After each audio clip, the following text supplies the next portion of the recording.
Hi, it's Sunday, June 29th, and we have a couple systems active today on either side of Mexico. The first one is Tropical Storm Barry. It's hard to pick out on this picture, but I promise you it is there in the Bay of Campeche. This will be coming ashore into central Mexico sometime tonight or early on tomorrow, and will be bringing some heavy rainfall to the region as it does come ashore. As you can see from this forecast, we could see a widespread region of 100 to 200 millimeters of rainfall. In some localized spots, we could exceed 200 millimeters, and that will likely lead to widespread flooding and mudslide issues along this part of the coast of central Mexico. So stay safe as Barry does come in, and I'll leave a link to the Mexican Weather Service website so you can see all the information on this as Barry comes in.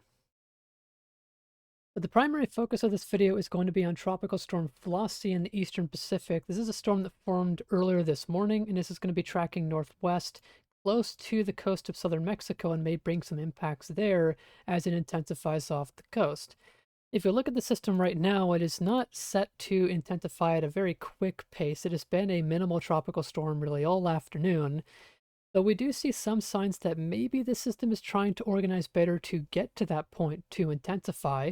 We may be seeing some curved band type structures form in the bands of thunderstorms surrounding it, and with time this can lead to eye and eye wall development, which can lead to intensification, and the environment is looking favorable for the system to do that for the next several days. You can see in this water vapor imagery, there's a very clear clockwise spin directly on top of Flossie, which is depicting an upper level high pressure system directly on top of it. And what this promotes is a low wind shear environment, meaning the system is really not going to be hampered really at all with the environment, that is, and this will allow it to intensify as it tracks northwest.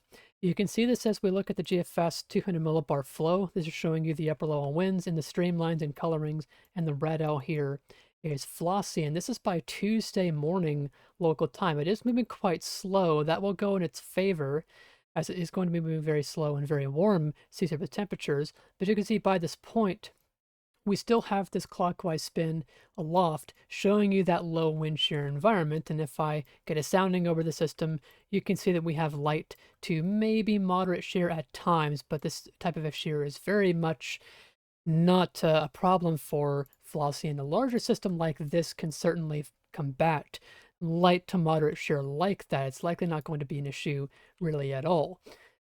And for that reason, we are seeing on the intensification guidance, this is ships showing you the rapid intensification probabilities over the next 3 days. We see some pretty high odds of rapid intensification, which these are pretty significant numbers, 60, 70%, well above climatology. And what this is basically telling you is the environment is forecast to be very favorable for the system, and we'll likely see at some point in this system's life it attempt to rapidly intensify. Whether or not it does that, that depends on structural things on the internal side of the storm. But one thing that also may go in the system's, or not go in the system's favor rather, is it is a larger system, and it is tracking northwest in a similar fashion to the way many storms this hurricane season so far have tracked. And we've had a very active hurricane season so far in the Pacific. I think record active. I think this is the earliest time that we've gotten to the F-named storm in the Pacific hurricane season. And you can see in this part of the coast of Mexico, there's not really too many clouds here northwest of Flossie, and this might be an effect of so many storms tracking through here that they've cooled off the waters quite significantly. Now, if we look at analysis of this is CDAS, and you can see they're not overly cold, but it might be more so that they're colder below the surface. One thing a hurricane needs is warm but deep water. So the warmth needs to extend to a pretty significant depth for a system like this to be able to intensify to greater intensities like, say, category 3, category 4. And for that reason, a lot of intensity guidance is hesitant to put this towards category 3. Much of what I've seen is putting this towards category 2, which that can still rapidly intensify into, but it may hold it back. And the reason for that is because this system, as I mentioned, is a bit more broad. And with a broader system, you have a broader wind field. So as the system tracks northwest, and like I said, it's going to be moving a little bit slow. So that partly does go in the system's favor because it does have some warm, deep water here off of Mexico.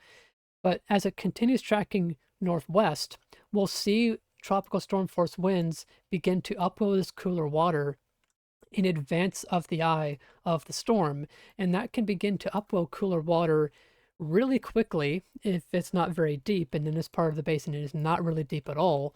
And so that by the time the eye moves through this area, it may be 24, 23 degrees Celsius by the time it gets there.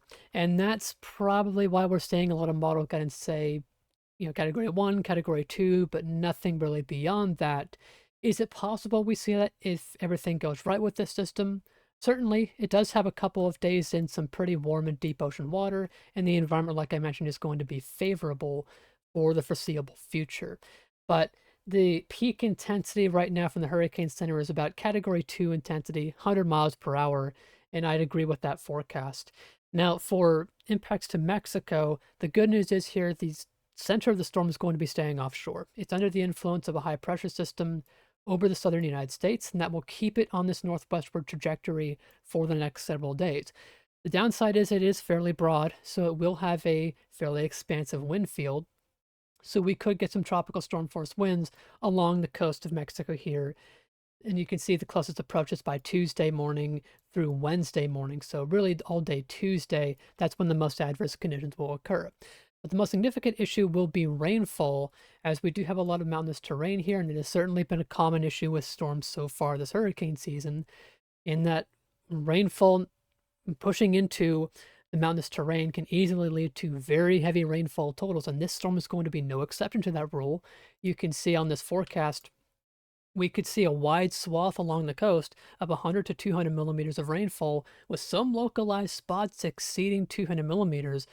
And the problem is that once the storm is moving northwest of this area, it's going to be having some onshore flow come back on the backside. Now, it's going to not be very strong because the system's core is going to be offshore, but any water that tries to come out back to the Pacific may be slowed down in that attempt because of the onshore flow that we may get on the backside of the storm. And so that could make these flooding issues even worse, even though the center of the storm is never forecast to make landfall here in Mexico. Further down the line, it may have some impacts in Baja California. You can see this point is a tropical storm very close to Cabo San Lucas on the southern tip of the Baja California Peninsula. But the good news here is that the system will be weakening. You can see the seaside temperatures for where it's tracking are going to be pretty cold, and that's going to result in the system steadily weakening. And it will not be a hurricane in all likelihood coming into Baja California. But we could, by say late this week, this is by Thursday afternoon local time, we could see some impacts in the range of tropical storm force winds and heavy rainfall coming into Baja California by that time frame. But beyond that point, the system is forecast to degrade into a non-remnant or non-tropical low, and by that point it should begin to shed most of its showers and thunderstorms, and impacts will begin to die down by Friday and into the weekend time frame. That's all that I've got for Tropical Storm Flossie. I want to briefly mention that we will not be done on both the East Pacific and the Atlantic. The East Pacific, we could use a break. We've had so many storms, but the Atlantic is showing a little bit of sign of activity. We've now had in the past week Andrea and now Barry. We might have another system active on the southeast coast. We're going to get a frontal boundary that's going to be draping down into the Gulf and Western Atlantic, and this may at the tail end support some development of a subtropical or tropical system. Is a common thing to see this time of year, but it's often a case where everything needs to go right for the system to form, so the chance of development right now is not overly high. But regardless of that, heavy rainfall will likely be the case as we get into the latter half of this week and into the weekend for the southeast U.S. And for the Eastern Pacific, we have another area of interest marked by the Hurricane Center for another area of low pressure that may form. The good news from this one is that it looks to be taking a more westward track compared to, well, really all the storms we've had this hurricane season so far. So that should hopefully mean that this system will be no threat to any land areas in Central America or Mexico. But of course, we'll keep an eye on it just in case things change, as this is a 7-day outlook, so a lot can change in a week. That's all that I've got for today. Stay safe in Mexico as Barry and Flossie come through. I'll likely have more videos on Flossie as it continues tracking northwest. But as of now, that's all I've got for you, so thanks for watching.